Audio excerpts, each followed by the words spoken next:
Hi, everyone. Welcome to the show. This is Chris Waller from the Federal Reserve. Yeah, so I've started to look. My best friend and co-author has been into this for a long time, and I learned most of my stuff from him. He actually does daily DeFi trading and stablecoin arbitrage or crypto coin arbitrage. So, if you think about Bitcoin, Bitcoin to me is basically electronic gold. It's an asset people buy. They hope it goes up, but it can go down. No one's promising a rate of return. It's it doesn't have any fundamental intrinsic value, but that's okay. We've known in economics since 1958 that useless objects can have value. I mean, this is not hard. As long as you believe somebody else will pay you down the road for this, you'll pay it now. Look at baseball cards, look at art, look at Beanie Babies. There's all kinds of things. That's all these crypto assets are really replicating to me at this point. So you can issue it all you want, and if nobody ever believes anybody else will ever take it, it'll have a price of zero, which most of the 6,000 crypto coins have a value of basically zero. Once in a while, these things will pop. And once they pop, if you think it's going to continue, then they can sustain themselves. So that's the thing, is the crypto, you can't stop it. Anybody can issue these things, but most of them have zero value, so they're not a threat to the system. Once they pick up, then they become like electronic gold. They're another asset you can choose to hold. You can choose gold or Bitcoin. I don't care. We don't sit there and worry about gold prices destabilizing the financial system per se. So in that sense, I don't really worry about crypto assets too much. If they pop, you lose your money, poor you. That's the risk you took when you bought the thing.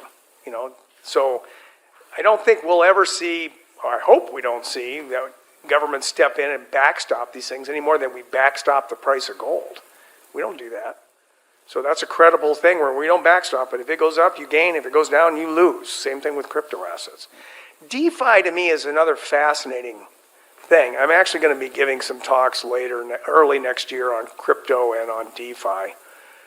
The DeFi network's fascinating because of what you said. It's a decentralized network. There's really nobody running it. Trading is occurring. Smart contracts are amazing things that you can do pretty impressive stuff with. There's instant clearing and instant settlement. You want fast clearing and settlement, put a smart contract on the Ethereum network. It'll settle and clear like that. So I think it has actually a lot of potential for trading going forward. I don't know how to do it. I'll ask my buddy how to do it, and he'll tell me. But everything I learn is from him is, this is not going away. This is an amazing tool, and that more and more market participants. Now, if that happens, then you're going to get more regulation coming in to protect customers from getting taken just like any other security or intermediary that does things for you. So I think as it broadens and there's more use by institutional firms, there'll be more the regulatory control put on how things are done, what sort of protections, what needs to be there. But I think it's a fascinating product, and I don't know how you stop it. Again, you can't suddenly say, I just want to eliminate DeFi. Doesn't work that way. It's out there, it's done. So you can't stop this, right? He's comparing Bitcoin to seashells and wampum crypto, right? It's worthless, all those negative things, and then he starts getting into it, and he says when you can clear and settle instantaneously, that's XRP's use case, is to be able to settle things instantaneously. So it's interesting how he, at first he's very condescending towards crypto. He's kind of saying that they're worthless and all this stuff. And by the way, the market cap for crypto right now is $2.7 trillion. So they're not worthless. He's saying they're worthless. He's comparing them to seashells, and he's saying all this negative stuff. But then he talks about the use case of DeFi, and he changes his tune. So I thought that was interesting. So if you haven't signed up for a crypto IRA, please use my link, itrust.capital/Darren. And if you sign up with my link and you fund the account, you'll get a $100 funding reward just for signing up and funding the account. So iTrust Capital, itrust.capital/Darren. iTrust has also announced that they're using ACH payments now, so you're able to fund your account with ACH, which is much quicker than wiring or sending a check to iTrust. So be sure to check them out. If you're interested, please use my link. This is the launch of the Euronet's new payments platform. And this is Michael Brown. He's the CEO of Euronet. Other trends in fintech look promising, and how do you see legacy institutions evolving along with the newer fintech platforms? I think the reality is the legacy institutions are playing catch up, and they better play quick, because everybody nowadays, they believe financial transactions, cross-border or otherwise, should be like a text message, simple, quick, gets there all the time.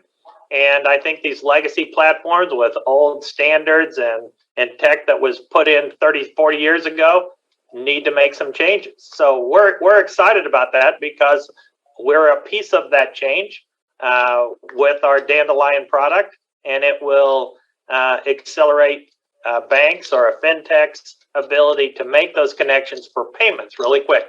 But it's one thing we've learned over the last 18 months is that we've got a big old supply chain here, lots of countries involved. Everybody has to be paid for their piece of the action. We're the ones who can make that easy. All right, Mike, Juan, we appreciate. All right, so there's a lot of countries involved. There's a supply chain. They can make these payments easy with Euronet's Dandelion platform. So there was an announcement a while back with Ripple and Rhea, and Rhea will leverage Xcurrent to connect to RippleNet's platform. So Ripple and Rhea partnered, and it so happens that Rhea is owned by Euronet, and Euronet is the owner of Rhea, the company. So they partnered with Ripple, and now the CEO of Euronet is talking about the Dandelion platform for supply chains. Now, this is the Dandelion platform's website. They have some interesting partnerships. They have Zoom, a PayPal service. They have Sage Intacct. They have SBI, Cause Money. And we know SBI is partnered with Ripple as well. What's really interesting is this area.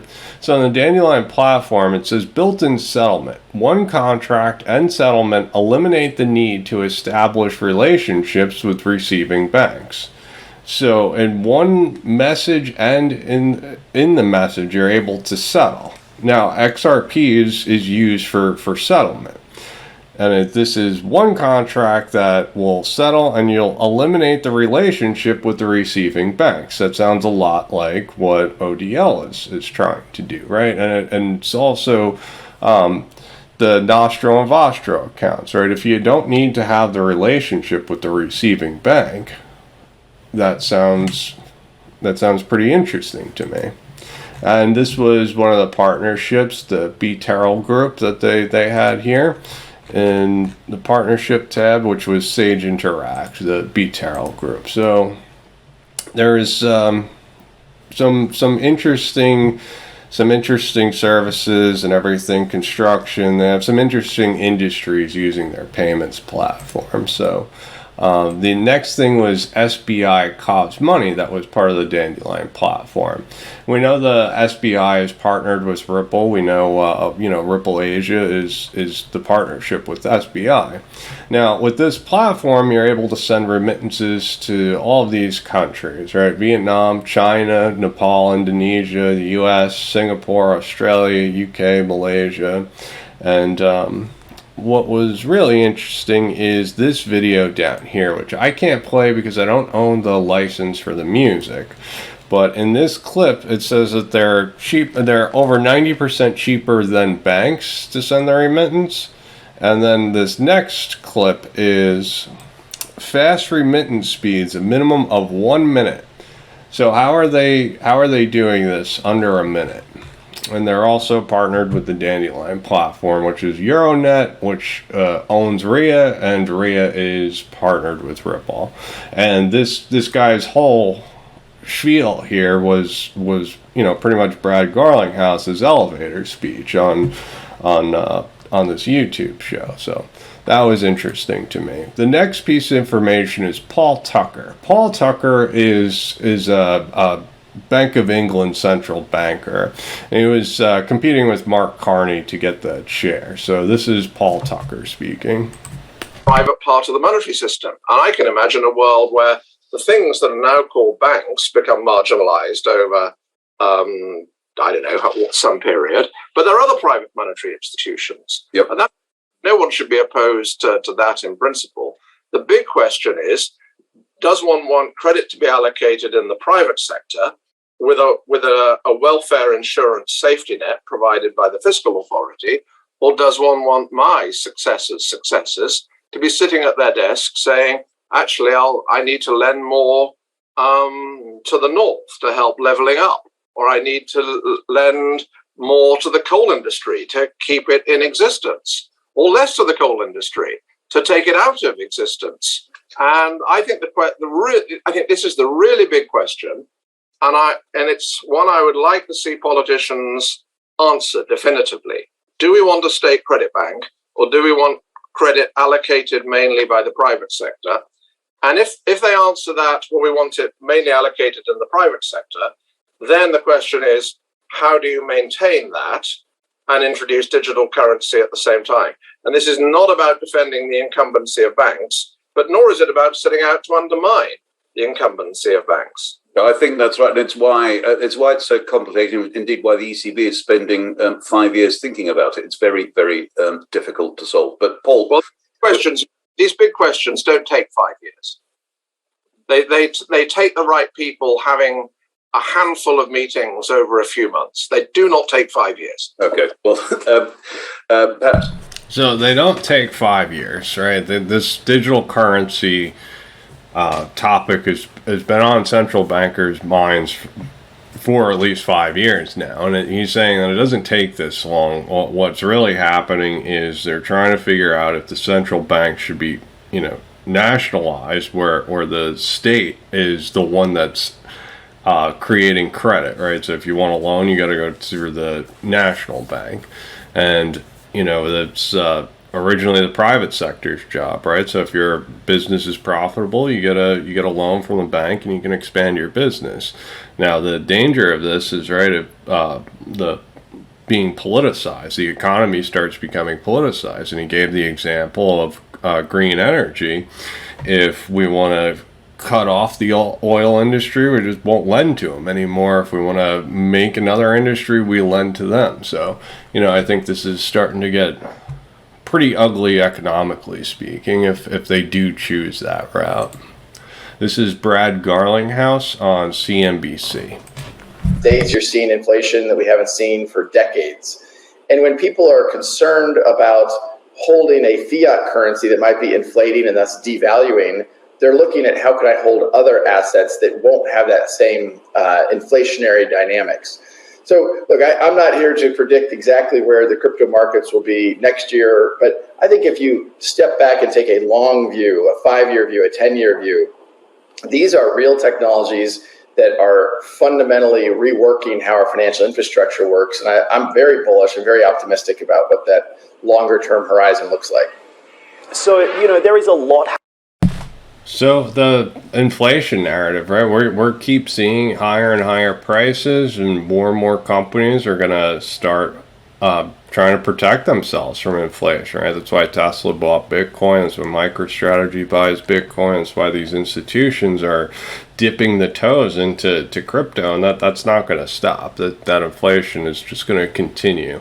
And then there was the recent announcement with Ripple's crypto liquidity hub. So with these institutions, as everyone, right? Not just even institutions. Everyone's going to start wanting to hold appreciating assets and dump their fiat for the appreciating assets. And then we get to a world where, we can start paying for everything with assets. And that's what Ripple's trying to build is everything with Interledger where you're able to swap asset for asset. And, we're moving into that world. So I hope everyone has enjoyed the show. If you haven't liked or subscribed, please take a moment to like and subscribe. If there is something that you want to tell me in the comments below or something that you disagreed with, let me know in the comments below. I hope everyone has a good night. Thanks.